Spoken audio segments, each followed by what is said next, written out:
Welcome back to Anime Crossing, everyone. We've been on a bit of a hiatus, a lot of life events going around here, but we're back now and reviewing the show No Guns Life. Today we have a limited cast here today, so let's have everyone introduce themselves, starting with the Abient Hero. I'm sorry, Josh. I'm out of it. Tells him to introduce himself, introduces him for him before. Hey man, I am not usually the MC, and it's been months. Let's you know what, Vicky? How about you start? You introduce yourself first. For sure. Hello, friends. My name's Vignesh. Hopefully by now you know my voice. Hey everybody, I'm the Bane's Hero, coming at you in a pre-recorded state and from Twitchland. Hope you're doing well. I'm Baha Iris Rico. And this is Nate, or Phoenix Sagito, as I show myself, but just call me Nate. All right, guys. So today we're reviewing Vignesh's choice, No Guns Life. I know we all watched this a few weeks ago, so I know we have a little bit of refreshing to do. So please bear with us as we kind of remember details of the show. Did anyone want to start off with their high-level kind of thoughts and summary of the show? I guess I can start since from the discussions we had before this recording, it sounds like I'm probably the only one that remembers a lot of stuff. Hey! There's no pre-discussions. We give the audience the full recording. Yeah, this isn't scripted or anything. What are you talking Come on, man. I didn't say we planned anything. Yeah, we obviously haven't planned anything. Have you heard the first 10 seconds of this? Facts. But yeah, so overall opinion was I really liked the show. The tone shift from a noir style detective story to basically a sci-fi shonen anime was a little jarring, but overall I think the intrigue and mystery is preserved enough where I'm still interested. Fight scenes were cool. I like this world's take on, human augmentation and how there was like a big war in the beginning and that caused a lot of problems. I don't know if we're like covering all that pre-information now, but overall my thoughts were I liked how they explore the question of when a human is literally a weapon, where is the line drawn between you're a weapon and you're a human being? Because we have talk these days of like guns don't kill people, people kill people, but what if the person is a gun? Where's the line drawn at that point? So I liked the questions it explored in that regard. Yeah, I'll go next. So I found it a little bit forgettable, if I'm being honest, which is even more true now that it's been a few weeks since we've watched it. With that being said, though, I still think it's a bit above average. I think the characters were pretty solid, and I think, as you pointed out, Vicky, there's a lot of interesting themes they explored. I mean, most of my notes are just like kind of themes and like ideas that it brought up. And I really thought the designs were cool, but I did find the story kind of bland. I found a lot of the settings a little bit overdone. And it's really hard for me to remember any memorable moments or standout aspects, or even just a lot of what occurred during that show. So that's kind of where I stand. Well, sorry. You can go ahead. Go ahead here.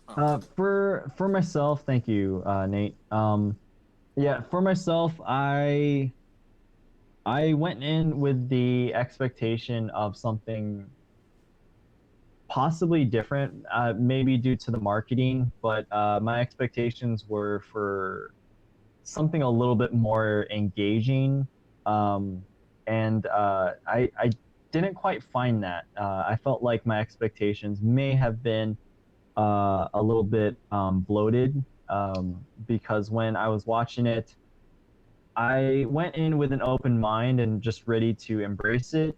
When things started unraveling, and it kind of lost me with the concept of human augmentation of the of what the war started, and what what measures people went to get by in this world, and I don't know, it sent me down a path of uh, letdown, um, and there were a lot of points that I can pinpoint, like the main action points, but the episodic uh, formula just I felt like it was a little bit disjointed, and it didn't reel me into the overarching point. Once the characters got a flow of getting to know each other, I lost the kind of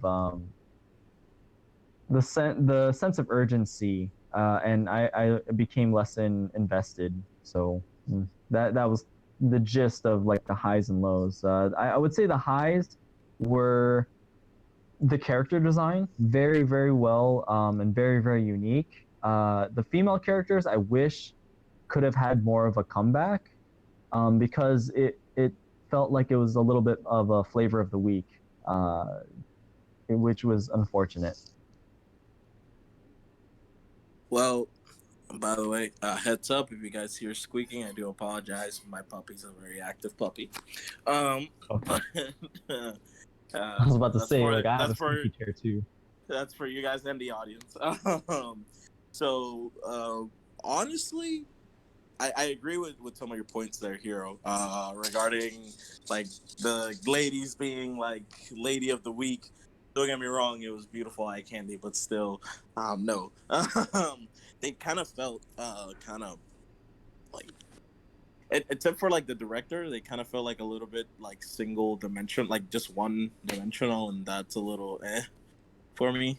You know, I didn't really have like my hat in the game for any of them, because we didn't really have like a lot of backstory or any information other than like we're here because of this. But otherwise, show wise, I truthfully, if it weren't for this podcast, like I wouldn't have watched this anime. Like it's not my type of, it's not my cup of tea. I'm not that into noir theme stuff.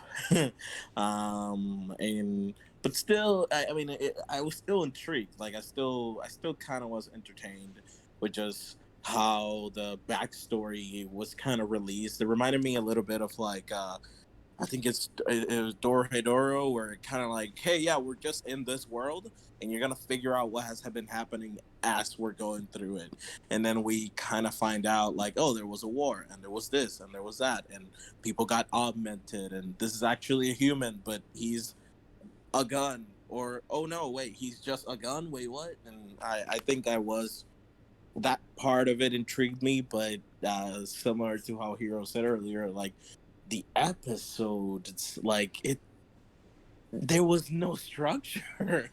Like I felt it was just kind of like, okay, this is the episode of the week.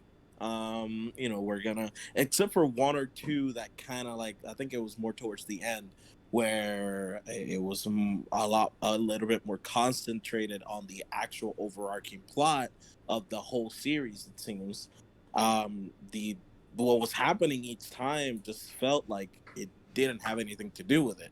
Like even the last episode of the season, it was just a regular case for the guy. It had nothing to do with the actual plot of the show. It just feels like there wasn't like a proper like outline or plan for the first season. It was just kind of like, these things are happening and this is the setup. Here's the world kind of situation. And then on season 2, we're gonna get you back and actually give you the plot. At least that's what it felt like. But I mean, I still kind of enjoyed it a little bit. It's just, it's not my regular cup of tea. I'm definitely probably not watching season 2 unless we decide as a group to watch it.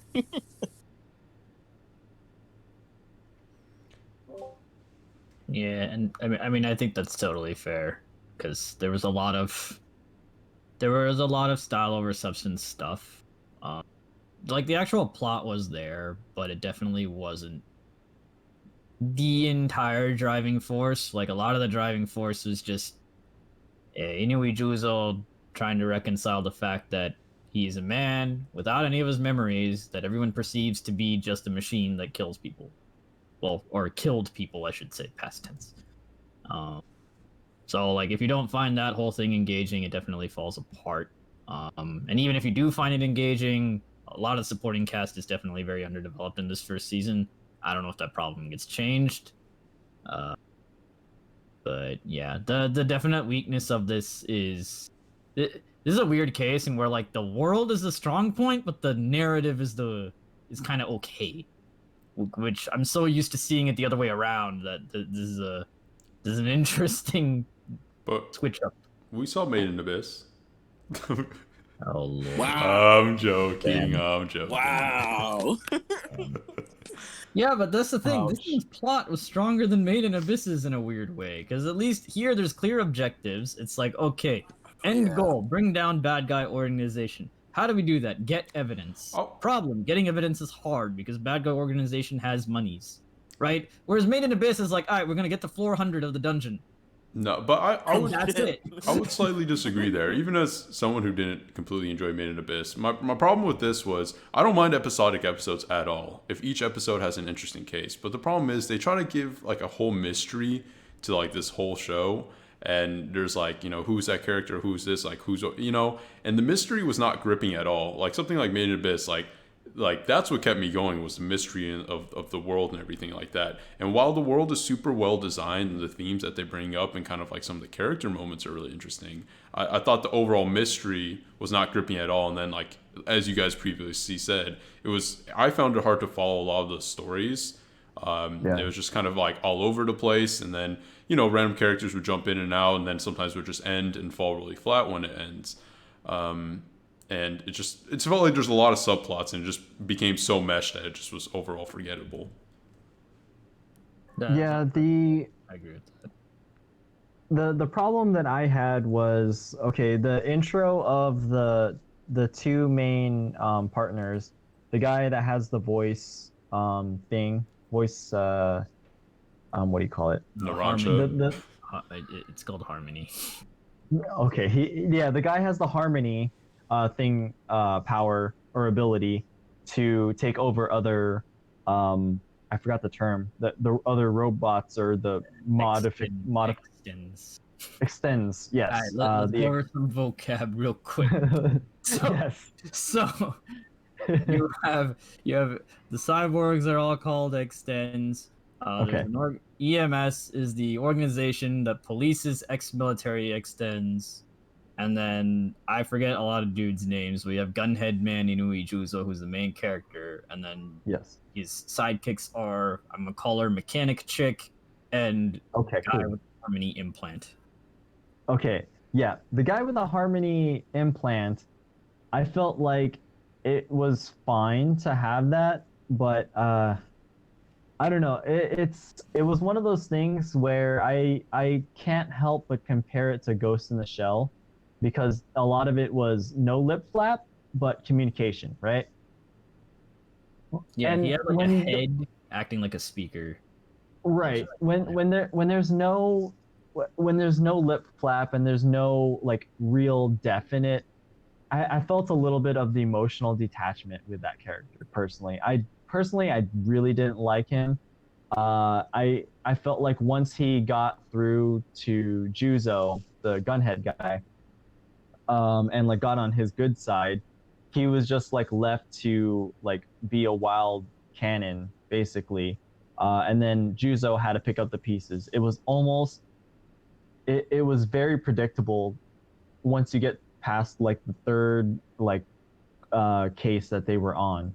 Now I get it that you have an episodic thing, episodic structure where you come across a case, you come across a scene, and then throughout it you have a little bit of butting heads of the people that have animosity towards the extends, and then animosity towards people that are trying to be the underhand of controlling the cyber modified people that are like the lower class, and those are the ones that are at the mercy of like whoever, basically they're the bottom of the barrel.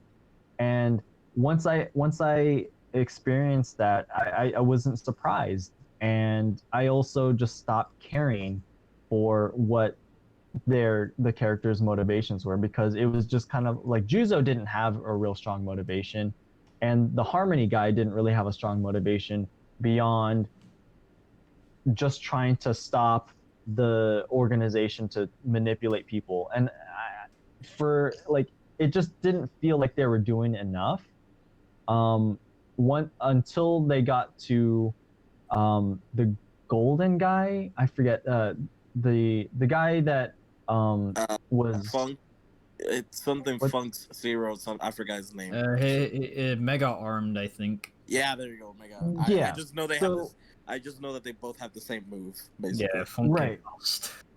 Right. So the golden colored guy, the mega arm guy, um, it was kind of like, okay, I get it that he was the person that that needed help, but then the next episode, it just felt like it just what I didn't get the satisfaction of like, oh yeah, you know, everything was resolved, because it was just like, oh wait, no, I am actually more capable. And it was just like, really, it didn't feel like that was like it didn't feel like he had any inkling of that, um to warrant like a big reveal like that, you know. And when you pull the rug from the audience's feet, it's kind of like, did you do any work to build that reveal up? And I felt like that wasn't, it wasn't strong enough. And the whole conflict of what Juzo I felt was like a more reactionary character, because he just wanted to just like blaze like all the time, and like that was his motivation. It's just like, he's just that sigh of relief, and he just wants to get his smokes, and when you take his smokes, that's when he gets pissed, you know. I wasn't swayed enough to be in his corner. The two people that I would say that I was in the corner of are the two sisters. The one that had the morphine ability, where she like would turn into spider legs thing. I was more motivated to care about them, but then guess what? They, you know, they kind of like threw them to the side, and I was like, they were really interesting. I wanted to see how they would become somehow integrated into the team, because they had a tragic backstory, and I wanted to see them have like their day in the sun. But no, they don't, and that was kind of like, that was their opportunity for me to be engaged, and you know, I felt for them. But it didn't give me that. And then there was like the female that was trying to kill Juzo, and and came after the Harmony guy, that had, was it the lollipop, or what did she have? I think it was a lollipop. But like, she was really cool too, but then she had the anime No Gun's Life has the problem of having, there's always a bigger fish, and that bigger fish will take the other one down, and that's the end of the timeline for that smaller fish. And I'm like, you can't do that, because it makes you not care about the characters when you introduce them. And I can kind of equate that problem to the anime adaptation of God of High School, because I don't care for the characters that are on screen, because the story doesn't develop enough of the character for them to have their growth. And that was a lot of the shortcoming with No Gun's Life for me. I see that. Like, I mean, for me specifically, like, it was just the fact that everything felt a little bit disjointed. Like, each story, if this was like a one of kind of like anime, like, well, for example, I was actually kind of like fucking my dude, the dude that you have as a background photo. I know. Sakamoto. Yeah, if it was like Sakamoto, where if something random is happening each day, then to me that's fantastic because like that shows me that this is how the show's gonna run. It doesn't matter what happens; it's always gonna be something random. But in this one, there is a world, there is an actual plot, but it just felt like each episode something random was happening, and the plot didn't really matter. And for me, that was really like the big shortcoming. Like the characters, yeah, like like how I mentioned earlier, the female characters, they didn't really like only the EMS director. Vicky, do you remember the name? I forgot. Olivia? Or Olivia. Olivia something. She was the only one that I felt like was developed because we got like her backstory, how her father was like part of the military and then he went into the war, he died, and then she was like, I'm gonna prove that something went wrong with this augmentation, and then so on, and she went up the ranks because she initially said she was gonna go up the ranks to fire her dad and then like get him out of the military, and then he died before that would even happen. So she went through the ranks, and then she was like, "I'm hell bent on proving that something went wrong," and that's how it's been, and so on and so forth. But that was the only other character where I was like actually kind of invested, rather than in the mystery of the Harmony guy and the mystery of Juso and how he's like what's the reason why he's not willing to let people in and so on and so forth. So yeah, I don't know, I that felt like the biggest shortcoming for me. Just the story felt disjointed, and like there, like you said, there wasn't a lot of development with the characters. um the world though, I just, how the fuck does a corporation get that big? That's my question. But um really, like, because we only got to see like basically the quote unquote big villains only once or twice, when it was like they're like they basically look like a fucking mechanical nightmare of a god. It was like something out of Final Fantasy 13. um Honestly, but yeah, it was freaking madness. Like they just had a bunch of faces and they were just voices, so they didn't really feel threatening to me. They just felt like a floating just thing there. I don't know. They just, even the villain doesn't feel that threatening right now. So it's just, I don't know, meh. I don't know. Yeah, it like the whole thing screams of this had potential to be good, like very good if they picked a direction, but they did too much stuff. Like you have the faceless villain, but they don't build him up properly like you would in Ozai or something like that, where you characterize him and describe him before they meet him. Like they don't do that with the Beru and CEO people. They're just kind of like, oh, they're there, they exist, they're bad. Keep that in mind for the future. And then yeah, to your point of episodic versus like a plot series, this thing tried to do both in almost every episode, which just made everything confusing. But I don't know. It's odd. I'm very biased to like sci-fi speculative stuff. So like as much as I acknowledge that it's not very great in a lot of ways, there are moments of it I did like. Like the main character especially, he had a lot of like small moments. Like there are little scenes that are relatively inconsequential, but like things will happen in the present that like basically trigger a small PTSD episode. Or things will happen where he like thinks about, am I really just a machine or am I a person, considering I don't even remember who I am. So there are like little things here and there that were, I do love. Yeah, I was gonna just to compliment that. I do love when Juso freaking, like in the first few episodes and with Olivia too, he sees a little bit of cleavage and the motherfucker just goes red. I love that because I was like, that's very human. That's a very human thing to do. For a machine. So like where he just goes red and it's just kind of like, I don't know. It's like, so I really did enjoy that of the character.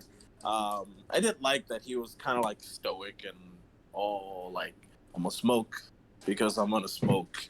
It just reminded me of, really, it just made me think more of like Spider Noir from Spider-Man into the Spider Verse. from the Spider-Verse movie. So honestly, I think that's what I connected and that's what I liked. But otherwise, like Juice was just kind of like, I'm here, and I didn't. Okay, so that was something else. I actually wanted to ask you guys. Like, I didn't understand that he couldn't remember who he was. I thought that he just knew about the war and that he was basically used as a weapon and that was it. And he was just retired. That's what I understood. So, what did you guys understand?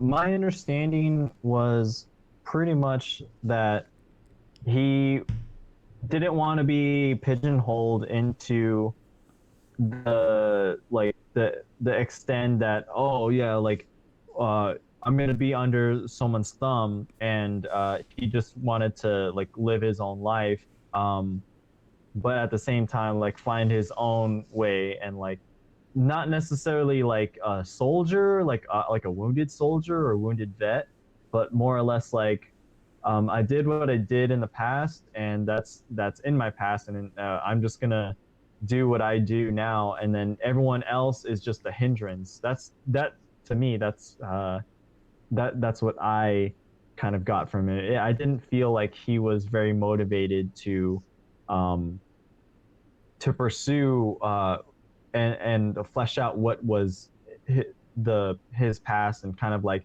coming to terms with it. I did not see that motivation at all, and because of him like being a reactionary character, it there was not much of a driving force. Everyone else was like barging into the office, and because of them barging into the office, then he had to step in.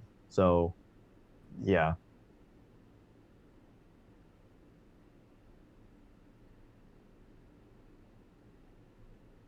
Vigi, Baha, what'd you guys think? Um, so sorry. So like on the same point of like, did he know his backstory? We Well, we yeah. know from the Perception of Juzo. show this is what the narrative tells us, because it straight up just tells us this. He does not remember anything pre conversion to a gunslave unit. So he doesn't know he doesn't have any pre extended memories. Mm-hmm.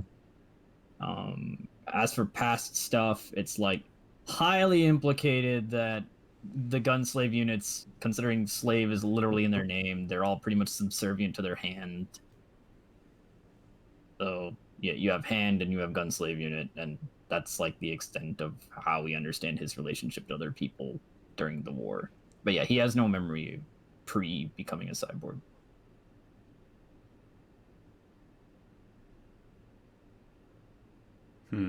Okay. I didn't recall that. Like I thought it was more like he chose not to remember. Like, but maybe I might be like mixing it up because again, like Yeah. I mean, they don't reveal clearly why he doesn't remember stuff. We just know he doesn't remember pre becoming a cyborg. I don't know why. And the show does try to like broach that subject, but like Josh said, it's not the most in depth or well handled or explored subplot. And there are, as mentioned earlier by everyone, way too many subplots. Yeah. But I don't know. But that was like a thing. Like there was the subplot of I need to explore my past. There's this subplot of the main character guy with the harmony implant. It's like slowly implying that he'll eventually become Juzo's like new hand or whatever. It's like kind of been pushing him in that direction. And then there's the whole other side thing of like Beruren, like, oh, they're doing the bad things. What are they trying to do? And then EMS slowly. yeah. What was that? EMS what? Oh, slowly losing their power to do anything. Yeah. I feel like the trouble with outside of having it episodic is it the big thing with any good storytelling is knowing your antagonist, and introducing them as early as possible, and the reasons why they're doing what they're doing. But the thing is, the No Gun's Life does that through having representatives of Baruin and everything that they're trying to do with their henchmen. There's no like introduction of like the big inciting action. It was always just like the minion of something such and such, and it's always the guy who's like, all right, you'll see me another day. It's the one guy who ends up like the guy in the suit. He's forgettable, like, you know what I'm saying. Like I said, it falls to the pattern of there's always a bigger fish, but the bigger fish never really does anything compelling other than, oh, it's the Baruin and they ruin lives. It's like, oh no, I've been Baruined. It's like, gosh, it's hard for me to care for anything because it just feels like no one really cares. It falls to that, and the only thing that does really like push it forward are the doctor, or kind of like the stand-in for Winry, because I would equate this to a like if I were to not what or if I were to watch the anime with my glasses off and I were just to see Juzo, he would be kind of like, okay, the stand-in for Alphonse Elric, and the blonde chick that does the repairs would be the stand-in for Winry. But everything else is just like done way worse, and I just didn't care for it. Like, I know that's gonna upset some people that are fans of it, but like, I just it was just done in a way where,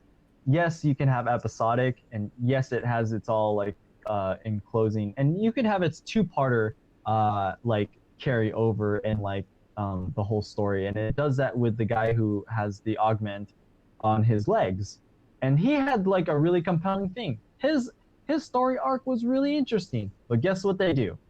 Guess what they do, guys? You mean my boy Colt?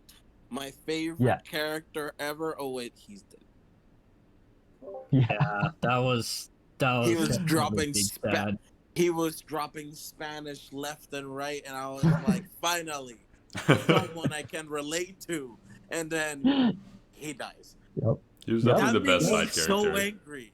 It made me so angry. He was so compelling. I was like, he's doing it for his sisters. I can see why he would do this. This makes sense. Oh, I'm going to do something bad. Oh, no, I changed my mind. I'm going to do the right thing. Never mind. I'm still going to fuck you over. You're still going to die. Like, I was like, what is happening? Like, I loved his character. Loved that whole episode. Yeah. I hated that he died because he was probably one of the most compelling things about the show. You know, he was a strong side character, and they just he just wrote off. They wrote him off, and yeah, man, it just that was yeah. I really did like him though.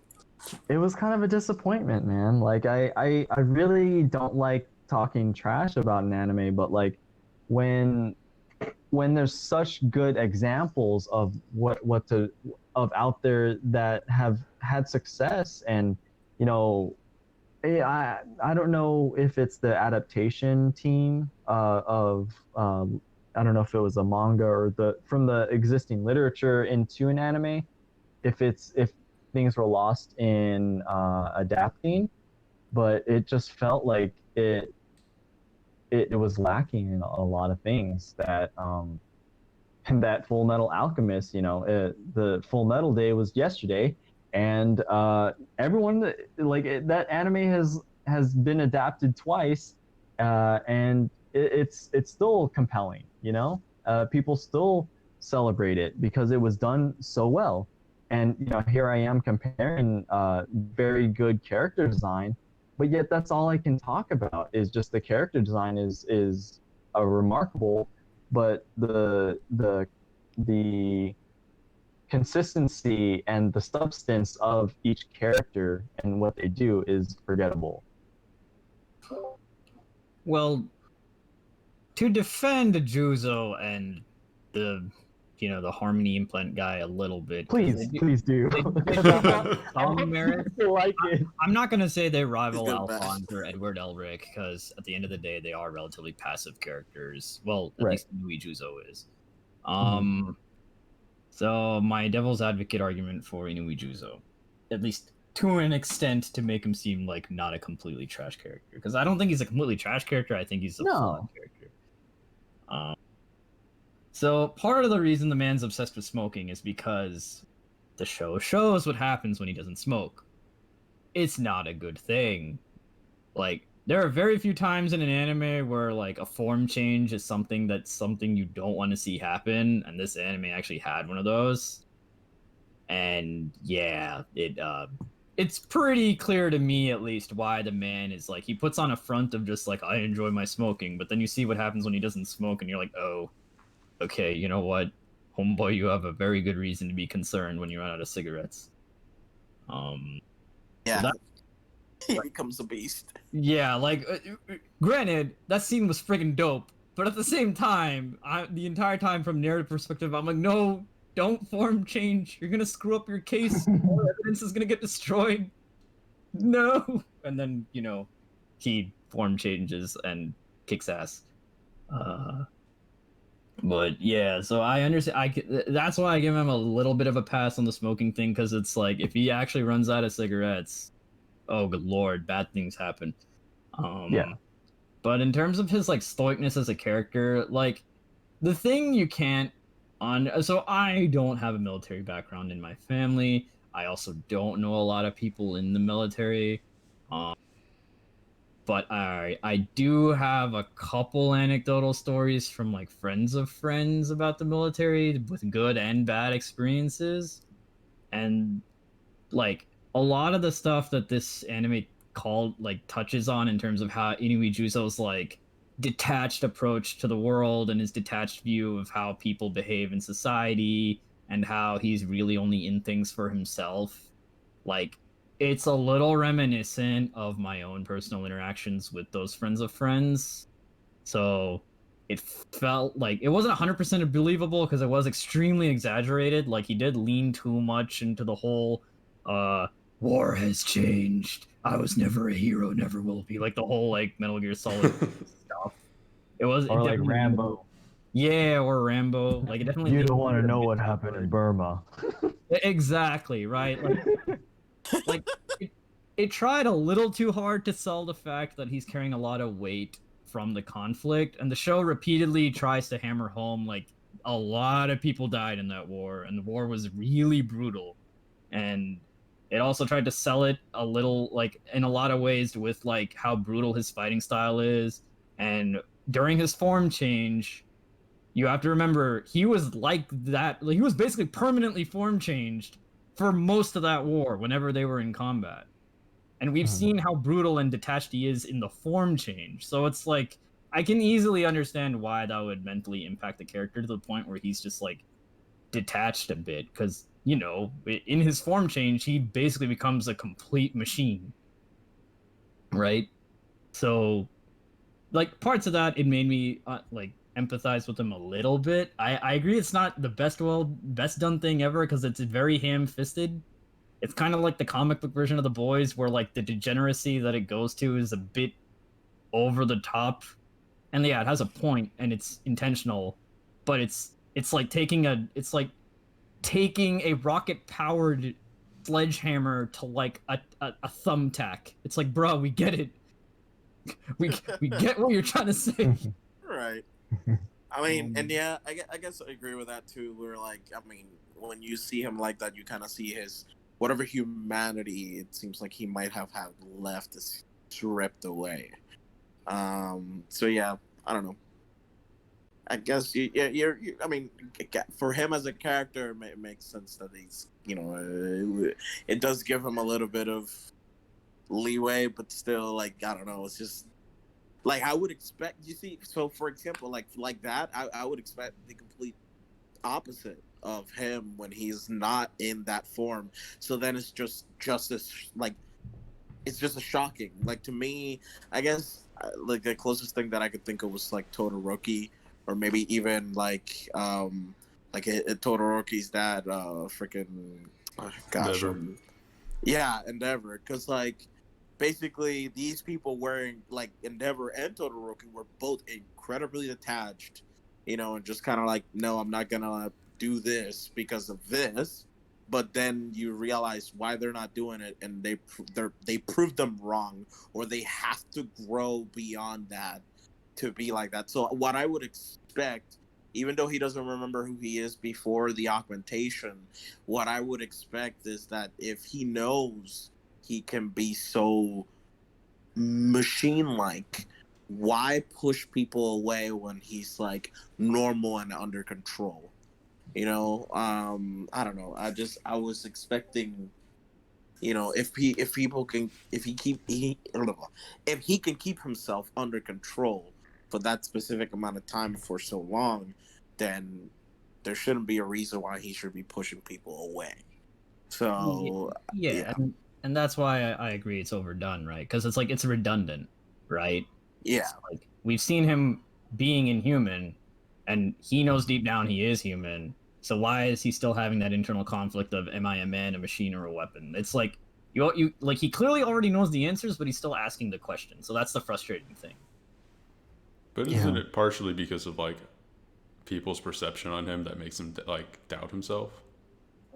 That's a good point. How much of your identity is what you know about yourself versus what other people think of you? Because like even when he does do the good thing or everything, I mean, like there's always that like they make a point in the show where everyone is like, what the fuck, he's a gun. There was never like a, and it's he seems like he's a character who's like definitely has like a lot of like self-doubt and everything like that, even though he puts on that like hardcore exterior, right? That's just to hide that inside he's really like hurt and like destroyed and confused about who he is, what makes him him, and if he actually is like a good person, which is probably why he goes on these detective things and helps protect like the weaker ones and do all this stuff. I don't know. Yeah, that's true. Yeah, because like he makes like he makes it sound like the comments other people make about him don't bother him, but like you can see that when other people actually treat him like a human and not a machine, that it like definitely affects him. Yeah, he enjoys that, but it also makes him feel like he just kind of just goes with it. And again, it's the reactionary rather than, you know what, I'm gonna start doing something nice for like such and such. Like maybe it's because it's too short and like they haven't explored that yet, but or maybe it's the fact that they want to instill that, oh yeah, he's a war torn, like hardened, battle hardened dude who like doesn't want to show the people that he cares, or go out of his way to do that. I don't know.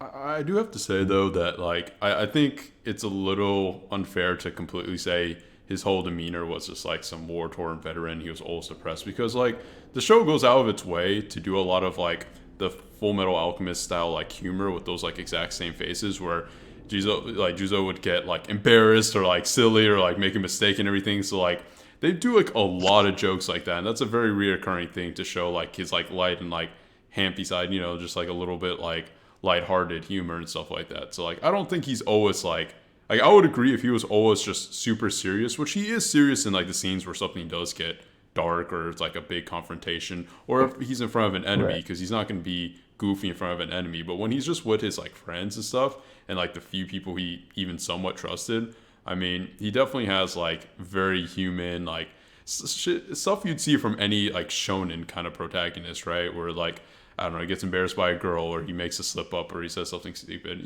So I think there's a little bit more to that than just his dark, serious like aesthetic. Yeah, he's that. I mean, I can say that he's not just a brooding character, but at the same time, I think it's because we're in a time where we're not we're spoiled by much better writing in comparison. Maybe if this anime took place and was released 15, 20 years ago, back in 2000, this would have taken off.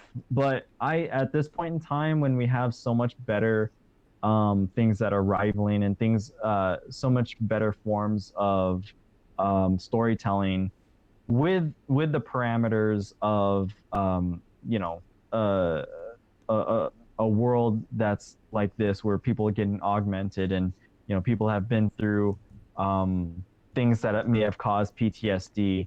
It again, I bring up Ghost in the Shell. It's things have progressed to where you have to step it up. And I would like to bring up the topic of you with you guys. Who do you feel like would enjoy, and can you describe like the key points of what to watch and what to hang on to, as far as like how far to watch to new viewers of the of No Guns Life? Before I like that question a lot. I definitely want us to go down that, but just to like respond to like your last point though. Mhm. I mean, what's your point saying that you think you'd be successful a couple like a decade or so ago? I mean, even your example, Ghost in the Shell. I mean, that's from '95. I mean, that's 25 years old, like the movie. And I know there's been other iterations. And Yeah. I personally don't think the Multiple. quality of writing of shows and everything has been better over time. Like I think a lot of the best shows people hold in high regard are still like '90s animes, and I think we get 20 shows a season and like two of them might be good. So like I think there's still like a little bit of disconnect there. In terms of like the themes though, like I feel like more than ever the themes of a overarching government, this like dystopian kind of like feel, I feel like some of that's even more relevant now. I mean, with current political cycle, and I think a lot of the human Standards, yeah. experimentation, the using the kids as weapon, just the whole lack of humanity, like the lack of care for like the human life and using them for the purpose of money, for corruption, the lies, the cover-ups, like I mean, a lot of it could even like be thrown to like what's happening right now with Corona, to cover up, like a government who wants to take over, whatever like your perception of that is. So I still feel like there's, the themes of control and everything that are very relevant today. But I would agree with all the other points of why maybe the show, is not going to take off and everything with the story and everything.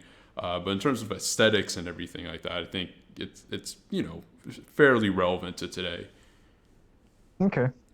Yeah, I mean, I think what your response kind of like hits the question on the head of like who it would be relevant towards. And yeah, I'd like to hear from the rest of you guys, like what are your thoughts for like what were the key points for the story or in the anime that people should hold out for and watch and enjoy, that would maybe convince others that the show is good and that they can be fans of, like in your terms.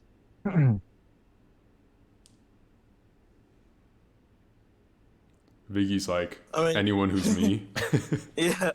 I mean, honestly, I don't know, because the thing is, I wouldn't recommend a show I don't feel compelled about, um, other than the world.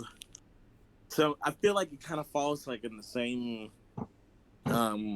advice that I give about Made in Abyss, where the world is fantastic, and maybe like psychologically speaking, or to dissect it, it would be amazing to like break down. And if you're interested in down and kind of seeing what the world is like, then maybe, yeah. Sorry if I sound out of breath. I went up the stairs. I was rushing, but yeah, I ran. But basically, the world itself, it's what seems to be interesting. The characters right now, so far, even though they have some qualities, they have not been developed enough for me to feel to fully care about them. If in the second season, which I know is probably out at this point, because right when we were watching it, they were mentioning that, I think they had mentioned that the second season was coming out sometime soon. Um, so if in the second season maybe the characters are a little bit more developed, the plot's a little better, or at least the plot line's a little bit more focused, then yeah, definitely the show. It's something that you need to look out for. I feel like so like I'm gonna take pages from the other from other books. Like it's like Dorohedoro and Made in Abyss. The world's interesting when it comes to comparing it to Made in Abyss. When it comes to Dorohedoro, it's just kind of like this is crazy and wild, and I kind of want to see what happens next. So if you get that feeling from watching this first season, then you should definitely keep watching it. If not, then this might not be your cup of tea, and it's okay. That's fine. But for me, like I feel like that's it. Like just the development of the world and the development of the characters moving forward is what they need to look out for. My closing thoughts are pretty similar. The setting is really cool. The designs are really interesting. They're like this weird cross section between Full Metal Alchemist and Ghost in the Shell, which is like my jam. They really do need to flesh out their antagonist, and they need to start giving the main characters some more motive to not fall into like Bleach-esque problems of the main character is so passive they can't do anything. Stuff has to happen to them. So if they start cleaning up those things and they really start developing the relationship between Juzo and all the other supporting cast members, then I think this has a chance of becoming something very good. As it is right now, it's just kind of like, if you really like near-ish future sci-fi with cyborgs and whatnot, I think it's worth watching just for the character designs alone, just because there's a lot of different like really interesting cyborg designs. But other than that, it's just, it markets itself as like a detective noir. It's really more of an action series. So as long as you go into it with good, like correctly adjusted expectations, I guess, then you'll enjoy it, I feel. But if you're looking for like the next greatest anime ever, this definitely isn't it. Hopefully season 2 does like correct the ship a little bit. What about you, Josh? To answer your own question. I would say I would recommend it to for people to watch. I think up to the point where the two sisters were included into or introduced, and kind of like their storyline was fleshed out, but well, I wouldn't say really fleshed out. It was touched on. It didn't have the chance to, unfortunately. But yeah, I would say give it at least until that point in the anime. After that, you can kind of like gauge whether or not you want to continue watching it, because as much as I want to be a proponent for new anime and people to try new things with story, I also am an advocate, and I want to be explaining and sharing anime that I enjoy with people and that have things that they want to talk about in regards to the story that's portrayed in it, and the concepts and the ideas, the psychology that's explored in it with each other. And I feel like it's a very strong medium. It's as for No Gun's Life, I can't really say that I would recommend it to a lot of people.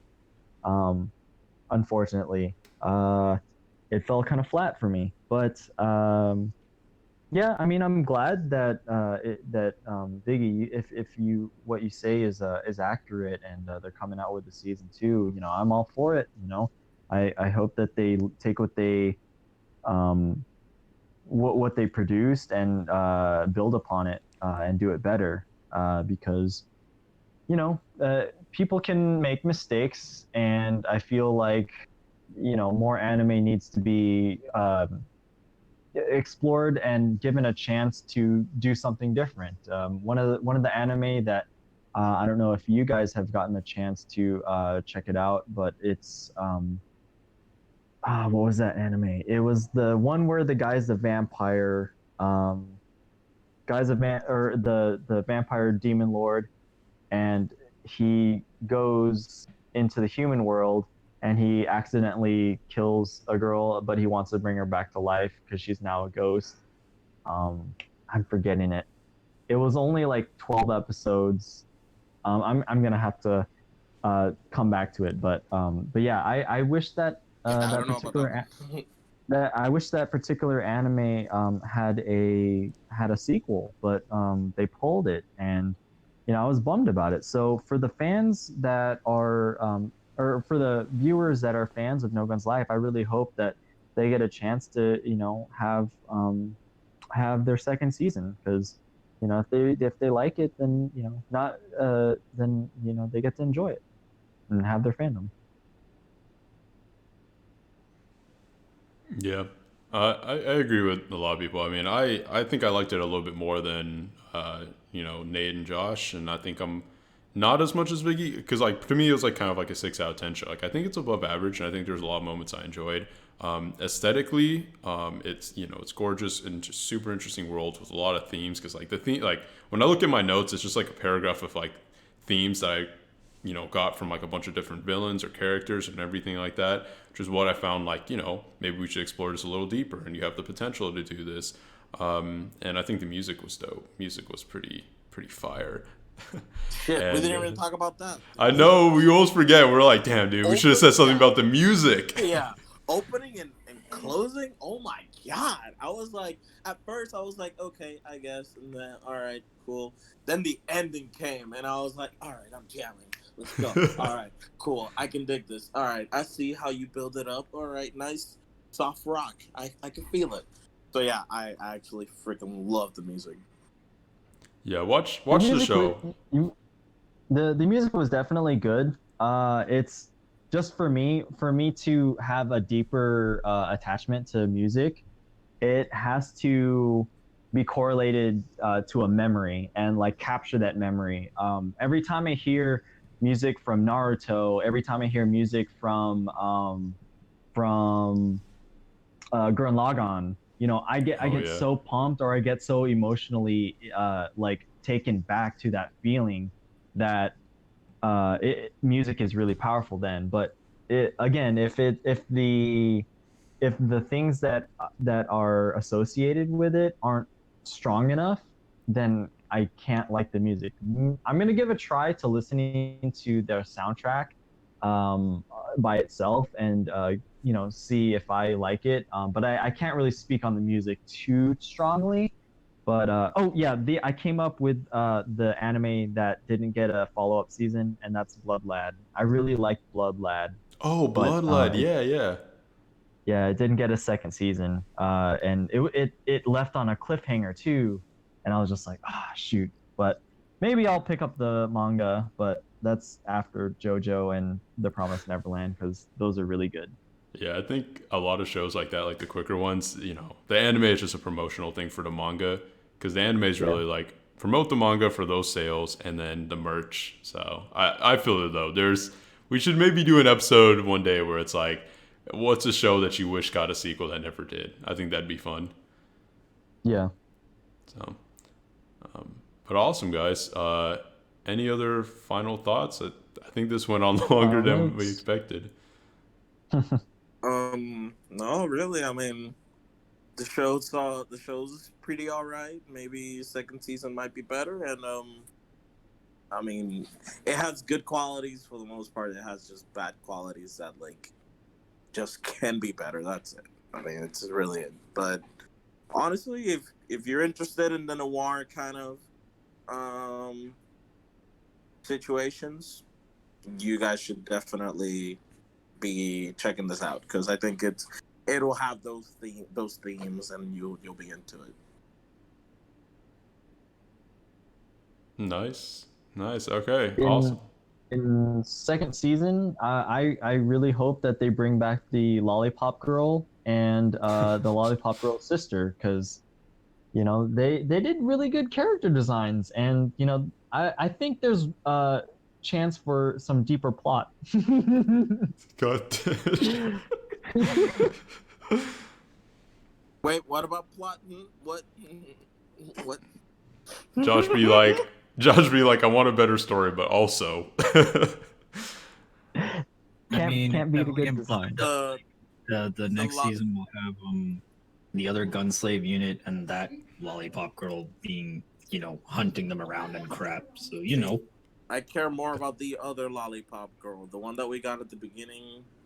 That one, that's a nun. I Or care the more sister. about that one, the sister. Oh, dude, totally. The one in the nun, dude. I don't know Yeah, what man. it is, I love her plot. It's great. dude. I don't know what it is, but like when a girl has has all of it covered up, but then she goes bam, and like whips all that off. I'm just like, whoa, okay. Bayonetta had it. Freaking Hot Pants in Steel Ball Run had that. Oh, dude. I don't know. It's the nun with some buns. All the kick ass, all the kick ass. Oh, Nuns man. with buns. the nuns with buns. This this I'm whole gonna coin it.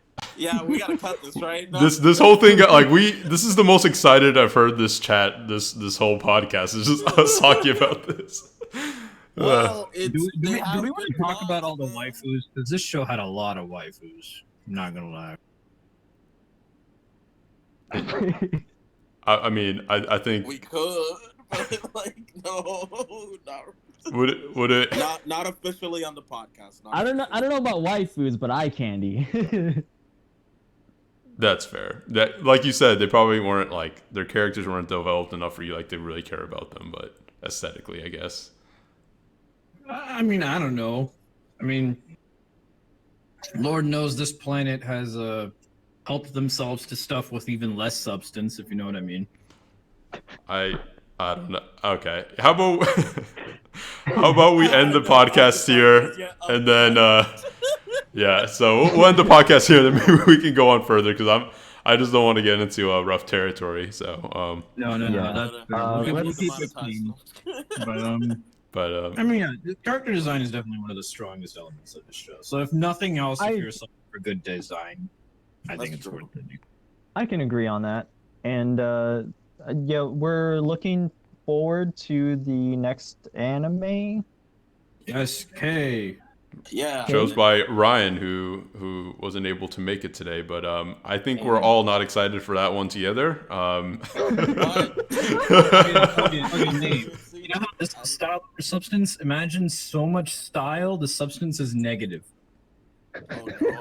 I Oh think my God. I think this might be a good episode though, because like even though we're not excited, sometimes the reverse happens because a lot of these shows But we've been really hyped for and we turned out to hate it, and maybe we'll.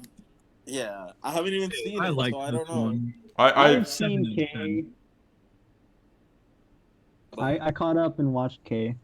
I've seen an episode. But we'll then- discuss that on the next episode. On the next episode, and some news and coming along on the next episode as well. So be on the lookout for that, people. But yeah, You have big announcements. we have big news. But yeah, I guess yeah, this has been Animal Crossing or Anime Crossing. Part of our reasoning for the news next Part- week. Yeah, part of the reasoning for the news next week. So this has been Anime Crossing, and yeah, signing out. I guess, yeah. Peace, internet. I will see you guys on the web somewhere, either Twitch, YouTube, or Twitter. And hopefully when Corona maybe magically has a cure. Magically. But you see, Josh, Halloween parties will happen soon. Oh dear God. All right, guys. Yeah, you can find me and Josh's channel information on the sidebar on our homepage. And thanks again for watching, guys. We'll see you next time. Bye. Bye. Bye-bye.